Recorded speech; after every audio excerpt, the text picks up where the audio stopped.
मंगलमय महानवरात्र। जी हाँ, इस बार महानवरात्र का ये पावन पर्व आप सभी के जीवन में खुशियों का रंग भर दे।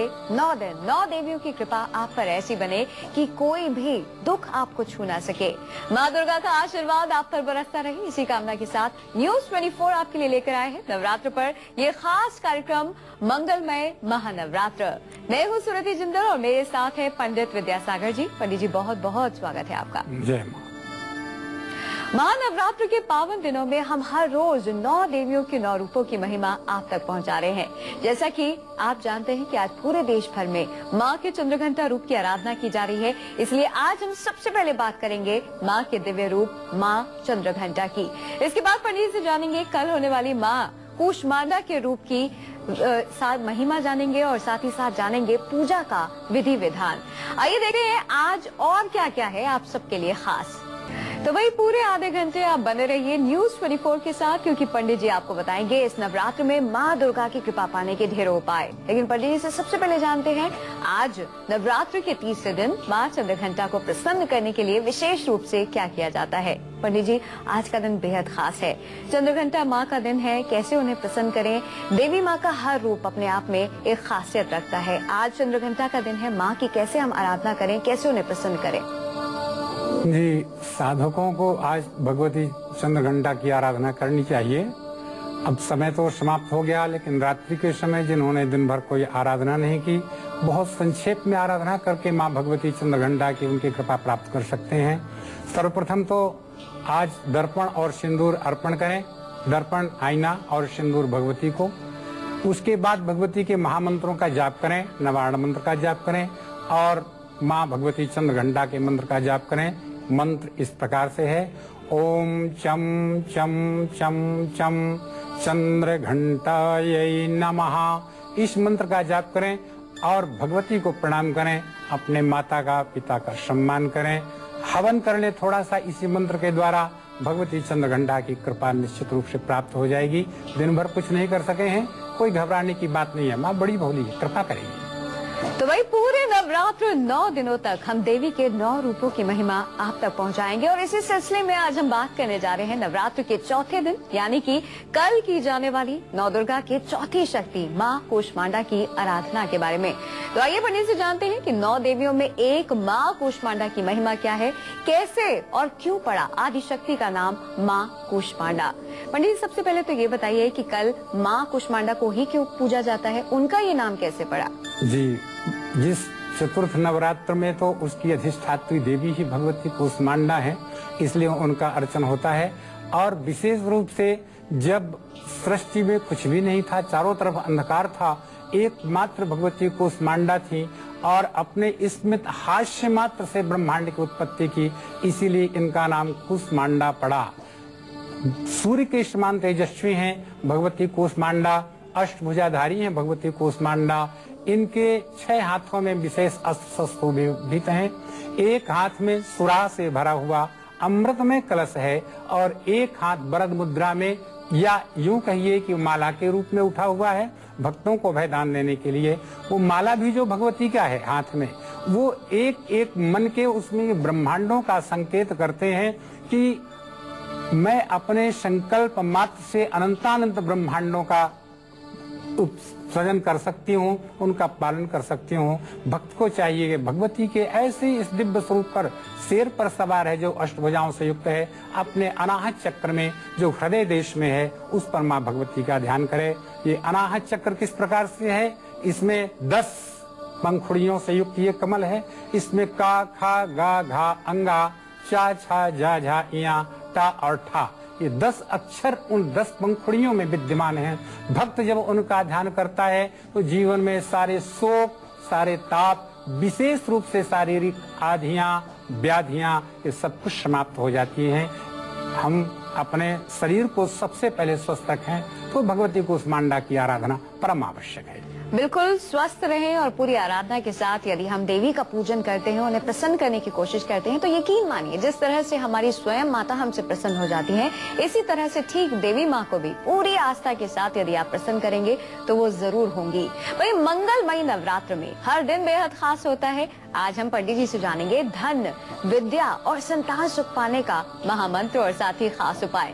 लेकिन उससे पहले ये जानते हैं कि कल नवरात्र का चौथा दिन है। नवरात्र के चौथे दिन की देवी जो है माँ कुष्मांडा है। आखिरकार उनकी उपासना किस विधि से हमको करनी चाहिए, माँ कुष्मांडा को विशेष रूप से क्या अर्पित करना चाहिए, किस चीज का भोग लगाना चाहिए ताकि वो प्रसन्न रहें, आइए जानते हैं। पंडित जी कैसे करें देवी माँ को प्रसन्न? भगवती की आराधना हमें करनी है, पूजा करनी है। एक तो सर्वप्रथम कुष्मांडा की आराधना में हमें संकल्प लेना चाहिए जीवन में कि हम ये काम करेंगे। बिना संकल्प के जीवन में कोई कार्य होता नहीं है। तो संकल्प का मतलब है दृढ़ इच्छा शक्ति। ये इच्छा शक्ति के माध्यम से ही आगे आराधना हमें करनी है।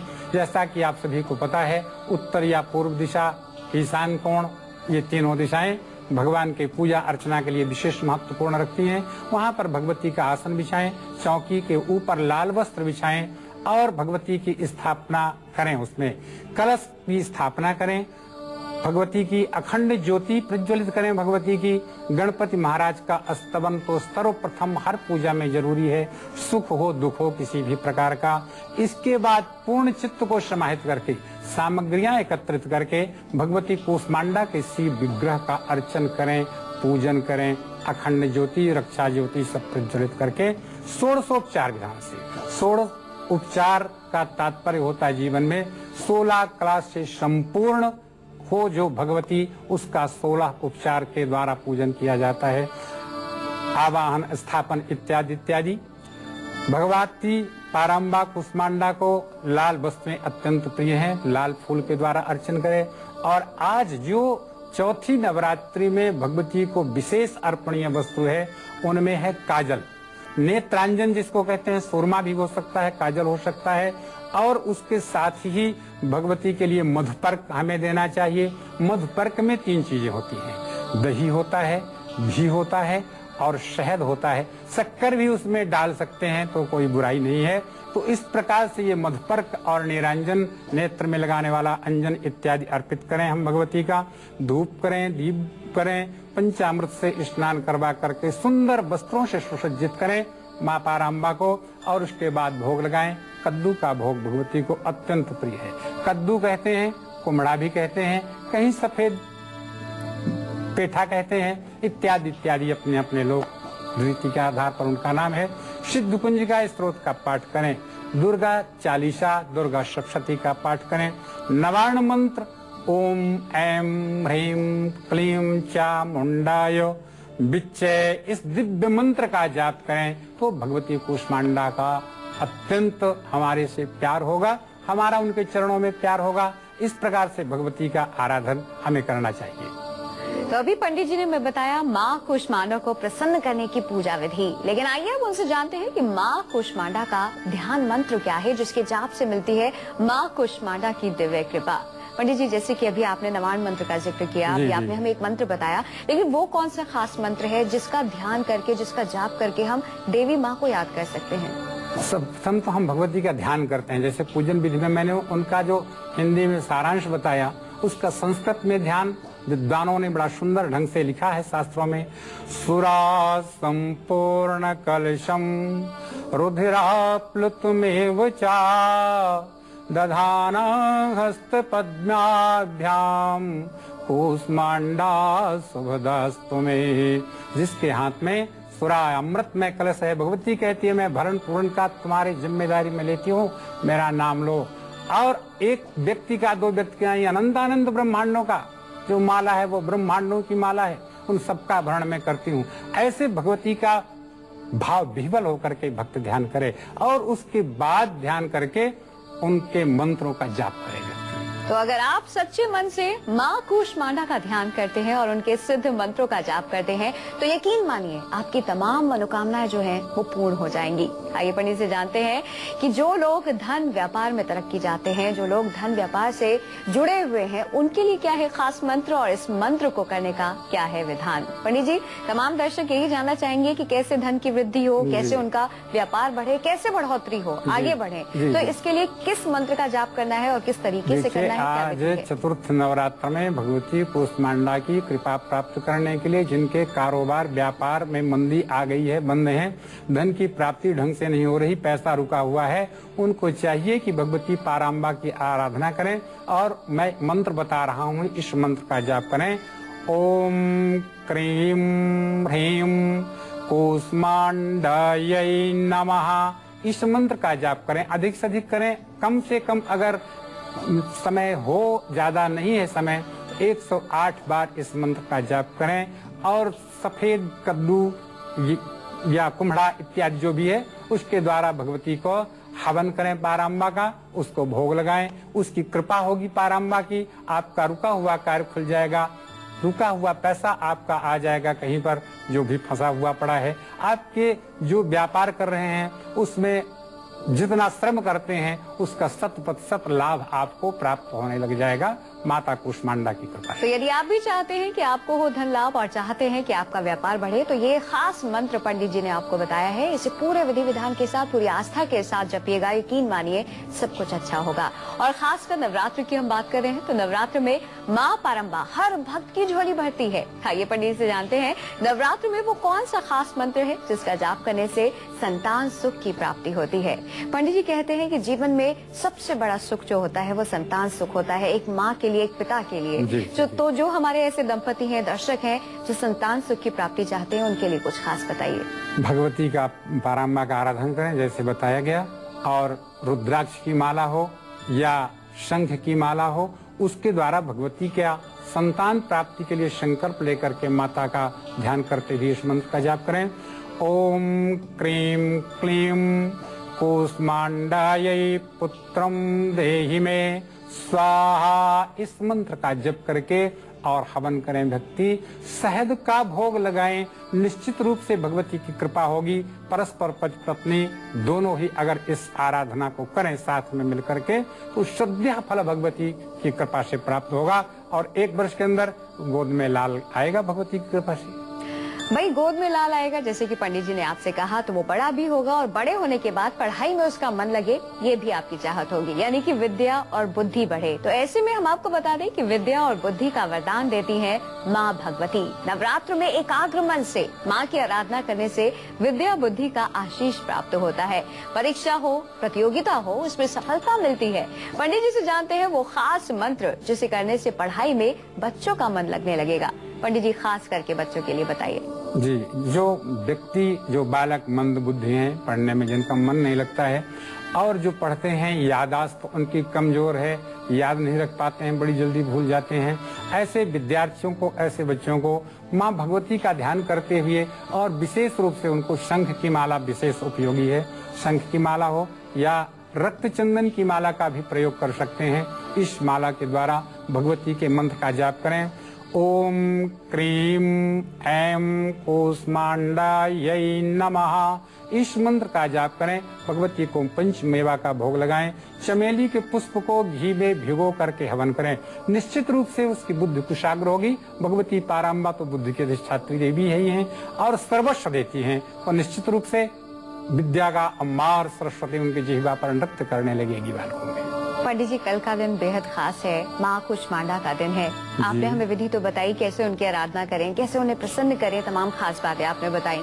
लेकिन अब हम आपसे जानना चाहेंगे वो सावधानियाँ जो बरतने की हमें बहुत जरूरत है ताकि हमारी किसी भी चूक से माँ नाराज ना हो जाए।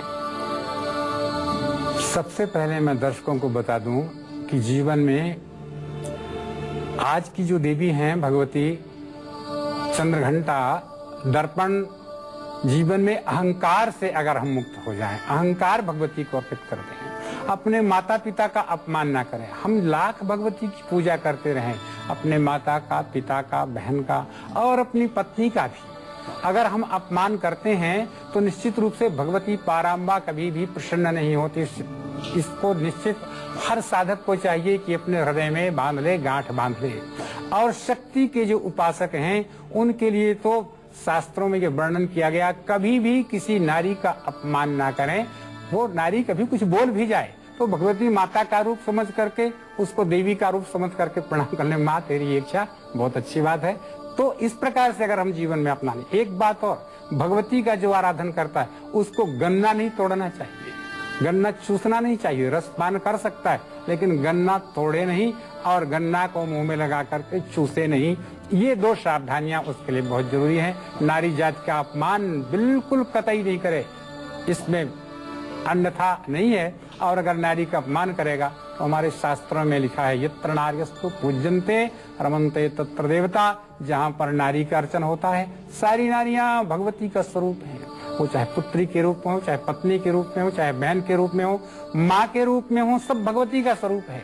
उसका अपमान जब भी होगा, हर रूप में वो हमें सुख देने के लिए ही आई है। इसीलिए नारी का एक नाम शतरूपा भी है, भगवती का एक नाम शतरूपा, 100 रूप धारण करके जो हमें सुख प्रदान कर रही है। पुत्री का पिता का प्यार दे रही है, पुत्री बन करके, बहन बन करके भैया का प्यार दे रही है, पत्नी बन करके अपने प्रियतम का प्यार दे रही है, माँ बन के गोद में हिला झुला रही है, अपना आत्म का दुग्ध का पान करा रही है। ऐसी उस भगवती नारी स्वरूपा को कभी कहीं क्रोध आ गया तो हम उस पर बरस पड़े, उसके साथ मारपीट करें, झगड़ा लड़ाई करें, उसका अपमान करें, तो ये बात भगवती को कतई पसंद नहीं होती। तो नारी का सम्मान सबसे आवश्यक।